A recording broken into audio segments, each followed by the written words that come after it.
il bene possibile ai miei ex compagni di viaggio. Dopo aver formato un comitato popolare per sostenere la candidatura a premio di Matteo Renzi a Bellizzi, abbiamo deciso di dar vita,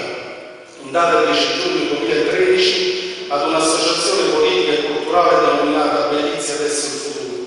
ispirata all'azione politica di Matteo Renzi, ricevendo dall'Assemblea dei Soci, tenuta in data 18 giugno 2013, l'investitura di coordinatore cittadino. Pertanto comunico a questa Assemblea che a partire da questo Consiglio Comunale rappresento anche in sede istituzionale l'Associazione Bellizzi Adesso il Futuro.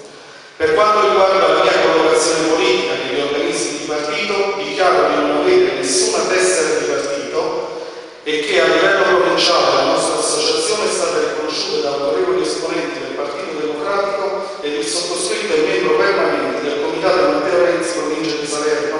coordinato a sua volta dal sindaco di Giffoni Vallepiano Paolo Russomanto, insieme ad un altro consigliere comunale di Bellizzi, Antonio Strefizzi. Per ciò che riguarda lo scenario nazionale politico, siamo in attesa di sapere se il nostro leader politico di riferimento Matteo Renzi sciolga la riserva e si candida per la segreteria del PD per dare vita finalmente ad un volto serio e concreto al nuovo Partito Democratico. Resto all'opposizione rispetto a